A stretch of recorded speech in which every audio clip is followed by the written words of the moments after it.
ભુજના કુકમા અને લેર વચ્ચે ડીઝલ ચોરીની એક સક્રિય ટોળકી પકડી પાડવામાં આવી છે। આ ટોળકી આજે ટ્રકમાંથી ડીઝલ ચોરવાની ફિરાકમાં હતી। પદ્ધર પોલીસને મળેલી પૂર્વ બાતમીના આધારે વહેલી પરોઢે ભુજમાં કુકમા અને લેર ગામની વચ્ચે વોચ ગોઠવવામાં આવી હતી। દરમિયાન વહેલી પરોઢે 4:30 વાગ્યાના સુમારે એક બોલેરો જીપ પકડવામાં આવી હતી અને તેમાં બેઠેલા 4 ઇસમોની પૂછપરછમાં તેઓ ટ્રકમાંથી ડીઝલ ચોરી કરવા આવ્યા હોવાની કબૂલાત કરતા પીએસઆઈ ડાભી અને પોલીસ કર્મચારીઓએ તેમને દબોચી લીધા હતા। પકડાયેલા આરોપીઓ પાસેથી બોલેરો જીપ ઉપરાંત પ્લાસ્ટિકના 3 કેરબા, પ્લાસ્ટિકની નળીઓ સહિતનો મુદ્દામાલ જપ્ત કરાયો હતો।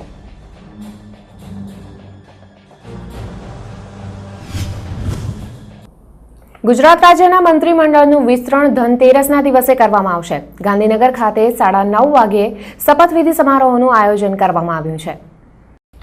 રાજ્યના 11 બોર્ડ નિગમોમાં ચેરમેન અધ્યક્ષોની થયેલી વરણી બાદ મંત્રીમંડળના વિસ્તરણની ફાઇલ ઉપાડવામાં આવી છે।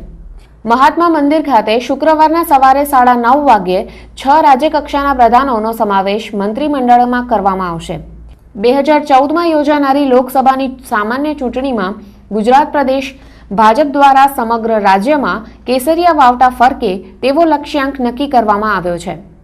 મંત્રીમંડળના વિસ્તરણમાં કચ્છમાંથી કોની પસંદગી કરાય છે તેના તરફ સૌની મીટ મંડાઈ છે। નરેન્દ્ર મોદીની પટના રેલીમાં થયેલા બોમ્બ બ્લાસ્ટમાં તેમના થયેલા બચાવ માટે આજે ભાજપના લઘુમતી મોરચાએ હજરત કાદરશાહ બાવાની દરગાહ પર ચાદર ચડાવી હતી, જેમાં લઘુમતી સમાજના આગેવાનો તેમજ કચ્છ જિલ્લા ભાજપના અધ્યક્ષ પંકજ મહેતા પણ હાજર રહ્યા હતા।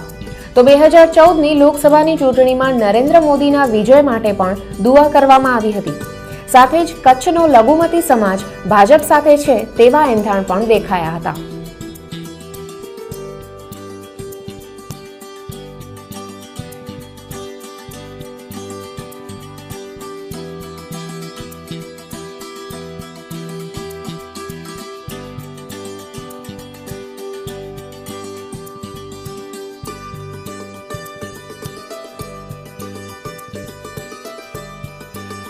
પટનાની રેલીમાં ગુજરાત રાજ્યના મુખ્યમંત્રી નરેન્દ્રભાઈ મોદીની સભા વખતે જે બોમ્બ બ્લાસ્ટ થયા અને કુદરતી રીતે ચમત્કારિક રીતે એમનો બચાવ થયો એ બદલ અમે અમારા ભુજમાં આવેલી હજરત કાદરશાહ બાવાની દરગાહ ઉપર જઈને ચાદર ચડાવશું અમારા પ્રમુખ અમારા મૌડી પંકજભાઈ મહેતાની હાજરીમાં।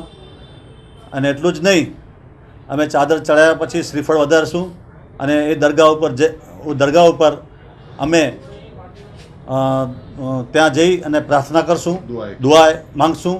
અને દુઆમાં અમે એટલું નક્કી કર્યું છે કે જે ચમત્કારિક બચાવ થયો છે તે બદલ અમે એમની લાંબી આયુષ માટે દુઆ માંગશું। એટલું જ નહીં, પર અમારા લઘુમતી સમાજની ઈચ્છા છે કે માનનીય નરેન્દ્રભાઈ મોદી એ 2014ની લોકસભાના આ દેશના વડાપ્રધાન બને એના માટે પણ અમે એ દરગાહ ઉપર ચાદર ચડાવી અને દુઆ માંગશું। ભુજ સુધરાઈના પૂર્વ પ્રમુખ સ્વર્ગસ્થ રસિકભાઈ ઠક્કરની 3જી પુણ્યતિથિ નિમિત્તે કચ્છ ભાજપ દ્વારા શ્રદ્ધાસુમન અર્પણ કરવામાં આવ્યા હતા। શહેરના શણગારસમા હમીરસર તળાવના માર્ગે આવેલ સ્વ રસિકભાઈ ઠક્કરની પ્રતિમાને ભુજ સુધરાઈના શાસક પક્ષના નેતાઓ અને કચ્છ ભાજપના આગેવાનો દ્વારા હારારોપણ કરી શ્રદ્ધાંજલિ અર્પિત કરાઈ હતી। આ પ્રસંગે આઝાદ કબૂતર કમિટી દ્વારા કબૂતર સ્પર્ધાનું આયોજન કરવામાં આવ્યું હતું। કચ્છ ભાજપના પુષ્પદાનભાઈ ગઢવી, દેવરાજ ગઢવી, પ્રવીણસિંહ વાઢેર, ઘનશ્યામ ઠક્કર વગેરે મહાનુભાવો ઉપસ્થિત રહ્યા હતા।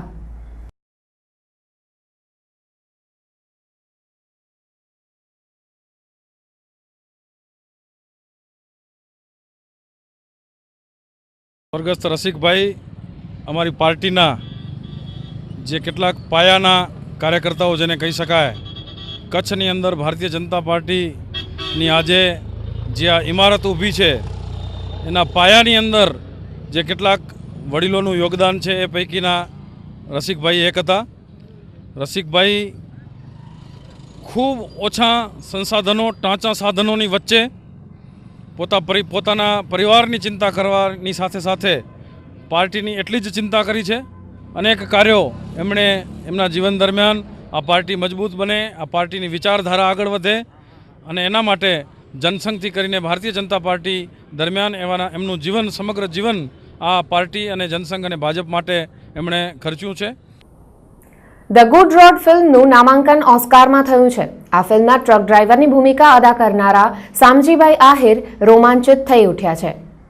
તેઓ ફિલ્મમાં ભજવેલા ડ્રાઈવરના રોલથી ખૂબ ખુશી અનુભવી રહ્યા છે. ટ્રકના વ્યવસાય સાથે જોડાયેલા સામજીભાઈનો અનુભવ પણ ખૂબ સારો રહ્યો છે. તેમણે 35 દિવસ જેટલું આ ફિલ્મમાં કામ કર્યું છે અને આગળ પણ તેમને આવા રોલ મળશે તો તેઓ રોલ કરવા માટે તૈયાર જ છે.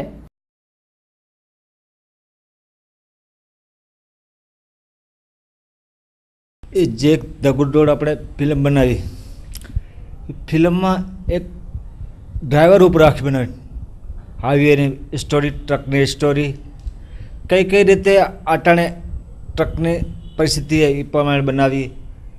એ લાયક મને હું વ્યવસાય ટ્રક ડ્રાઈવરનો અને ટ્રક ડ્રાઈવર પણ હતો, મને ડ્રાઈવરનો પણ રોલ આપ્યો.